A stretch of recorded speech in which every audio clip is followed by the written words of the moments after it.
Aspirin. Aspirin is एनसेड। एनसेड क्या होते हैं? Non steroidal anti inflammatory drug. अब जब भी बॉडी में इन्फ्लेमेशन की कंडीशन होती है, या तो हम स्टीरॉयड्स यूज़ कर सकते हैं जिसमें कॉर्टिसोल या फिर ग्लूकोकॉर्टिकॉइड्स आ सकते हैं, या फिर कुछ ड्रग्स यूज़ कर सकते हैं। उन ड्रग्स को कहते हैं दीज आर एनसेड्स, जो कि इन्फ्लेमेशन रोकती है। अब ये करती क्या है कि जो साइक्लोऑक्सीजनेस पाथवे है उसको इनहिबिट करती हैं। ये cyclooxygenase pathway different inflammatory mediators निकाल रहा था, तो जब ये इनहिबिट हो जाएगा, वो मीडिएटर्स जो होंगे वो उनकी कंसंट्रेशन फॉल डाउन कर जाएगी, जिसकी वजह से अल्टीमेटली जो इन्फ्लेमेशन है वो सेटल डाउन कर जाएगी। अब अगर इस इन्फ्लेमेशन के पाथवे को देखें और मैकेनिज्म ऑफ एक्शन ड्रग का देखें, तो होता क्या है कि जो सेल है उसके बाहर क्या होती है? लिपिड बाइलेयर मेम्ब्रेन होती है। उसमें क्या होता है? फॉस्फोलिपिड होता है। तो इस फॉस्फोलिपिड की ब्रेक डाउन कराता है PLA2, जिसे कहें फॉस्फोलाइपेज A2, जिसकी वजह से दो प्रोडक्ट्स बनते हैं। एक अरेक्डोनिक एसिड बनता है, दूसरा बनता है लाइसोग्लिसराइल फॉस्फोराइल कोलिन। लाइसोग्लिसराइल फॉस्फोराइल कोलिन क्या कराता है? प्लेटलेट एग्रीगेटिंग फैक्टर्स निकलवाता है, जो कि वह विजोडाइलेटर होते हैं, परमीबिलिटी बढ़ाते हैं, ब्रोंकोकंस्ट्रिक्शन कराते हैं और कीमोटैक्सिस कराते हैं। खैर ये एक बाई प्रोडक्ट है। जो अरेक्डोनिक एसिड है वो पार्टिसिपेट कर सकता है साइक्लोऑक्सीजनेस पाथवे में या फिर लाइपोऑक्सीजनेस पाथवे में। साइक्लोऑक्सीजनेस पाथवे का मतलब है कि जो स्ट्रेट स्ट्रक्चर था उसकी साइक्लाइजेशन हो जाती है और उसमें ऑक्सीजन जो है वो इनकॉर्पोरेट हो जाती है। That's why it's called cyclooxygenase. अब ये दो तरह का होता है, कॉक्स 1 भी हो सकता है और कॉक्स 2 भी हो सकता है। कॉक्स 1 जो है ये फिजियोलॉजिकल है, नॉर्मली होता है। कॉक्स 2 जो है दिस इज पैथोलॉजिकल, ठीक है, यानी जब इन्फ्लेमेशन है, कोई पैथोलॉजी है, इंड्यूसिबल है, तो उस केस में साइक्लोऑक्सीजनेस 2 निकलेगा। अब इस साइक्लोऑक्सीजनेस से डिफरेंट प्रोडक्ट्स निकल सकते हैं। क्या प्रोडक्ट्स हो सकते हैं? PGI2 है। PGI2 वेजोडाइलेटर है, पेन करवाता है, हाइपरअल्जेसिक और प्लेटलेट की एग्रीगेशन को रोकता है। उसके अलावा PGF2 अल्फा निकल सकता है। ये क्या कराता है? ब्रोंकोकंस्ट्रिक्शन कराता है, मायोमीट्रियल कंट्रैक्शन कराता है। उसके अलावा PGD2 निकल सकता है। ये सारे जो हैं ये इन्फ्लेमेशन के मीडिएटर्स हैं। PGD2 क्या कराता है? वेजोडाइलेशन करवाएगा, प्लेटलेट की जो एग्रीगेशन है उसे रोकेगा। उसके अलावा PGE2 निकल सकता है। E2 क्या कराता है? वेजोडाइलेटर है, हाइपरअल्जेसिक है। और फाइनली थ्रोम्बोक्सिन A2 निकल सकता है। और ये थ्रोम्बोक्सिन A2 क्या है? थ्रोम्बोटिक है, थ्रोम्बोसिस करवाएगा, उसके साथ साथ वेजो कंस्ट्रिक्शन करवाएगा। ये सारे प्रोडक्ट्स थे साइक्लोऑक्सीजनेस के। अब एस्पिरिन क्या करती है? इसको ब्लॉक करती है। खैर अगर जो अरेक्टोनिक एसिड है वो लाइपोऑक्सीजनेस का पाथवे पिक करे, तो लाइपोऑक्सीजनेस से क्या निकल सकता है? Leukotriene A4। A4 से या तो ल्यूकोट्राइन B4 निकल सकता है, या फिर ल्यूकोट्राइन C4, D4 और E4 निकल सकता है। ल्यूकोट्राइन B4 जो है ये कीमोटैक्सिस करवाता है, न्यूट्रोफिल्स को अपनी तरफ बुलाता है। और जो CD और E4 है, these are called slow reactive substances of anaphylaxis, ये क्या कराते हैं? ये ब्रोंकोकंस्ट्रिक्शन करवाते हैं, वास्कुलर परमेबिलिटी जो है वो इंक्रीज कराते हैं।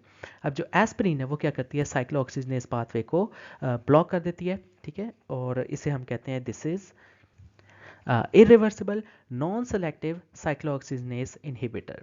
अब ये जब ब्लॉक हो जाता है सारा पाथवे, तो उसकी वजह से जितनी इन्फ्लेमेशन होती है वो सेटल डाउन कर जाती है, जितनी पेन होती है, एनाल्जीजिया, वो सेटल डाउन कर जाता है। उसके अलावा एंटीपायरेटिक इफेक्ट, जो बुखार है वो टूट जाता है, और जितनी प्लेटलेट्स की एग्रीगेशन होनी थी वो भी फॉल डाउन कर जाती है। So aspirin is irreversible non selective cyclooxygenase inhibitor. अब ये करती क्या है? It acetylates the cyclooxygenase pathway. अच्छा, अब अगर इसके फार्माकोकाइनेटिक्स की बात करें, तो it is given orally, half life is 30 minute, it undergoes rapid hydrolysis. खुद इसकी हाइड्रोलिसिस बहुत ज़्यादा जल्दी होगी, और उस हाइड्रोलिसिस के रिजल्ट में सिलिसाइलेट्स पार्टिकल्स बनेंगे। ये जो सिलिसाइलेट्स हैं इनका जो इफेक्ट है दैट लास्ट लॉन्गर। उसके अलावा क्या हो सकता है? Can cause increase effect of warfarin. Warfarin के साथ देंगे तो ब्लीडिंग के चांसेस हैं। और जो एस्पिरिन है it should not be use for the treatment of gout. क्यों? क्योंकि ये यूरिक एसिड की एक्सक्रीशन को इनहिबिट करती है। गाउट में भी तो ये होता है ना, मोनोसोडियम यूरेट क्रिस्टल जो होते हैं अकोमुलेट होते हैं, तो ये यूरिक एसिड की एक्सक्रीशन को इनहिबिट करेगी।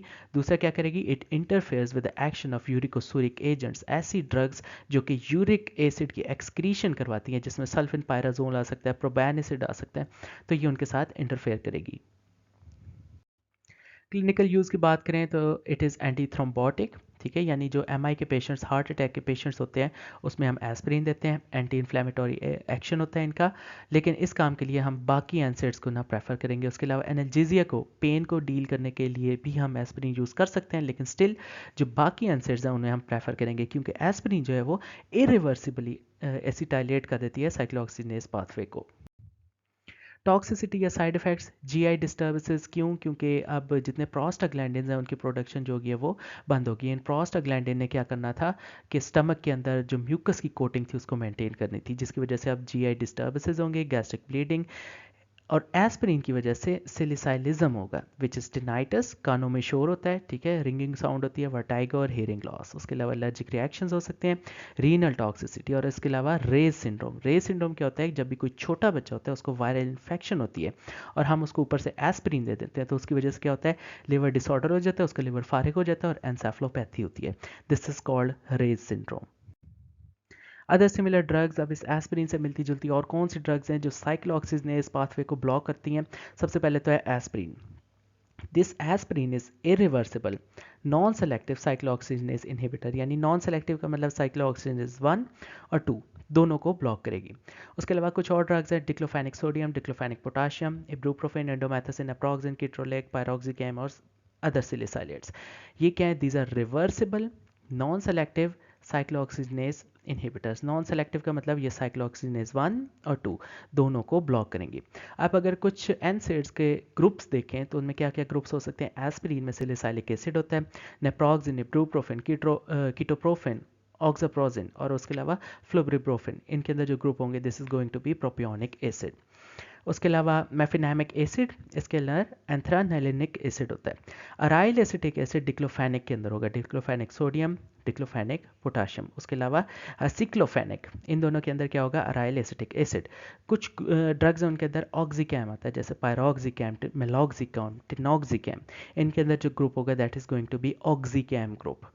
फिर कुछ ड्रग्स हैं वो पायरोलोपायरोल डेरिवेटिव्स है, उसमें कीटोलेक, एंडोमेथासिन और नेब्यूमिटोम आ सकती हैं। फिर कुछ ड्रग्स हैं वो इंडोल डेरिवेटिव्स हैं, उसमें सोलिडेक आ सकती है और एंडोमेथासिन आ सकती है।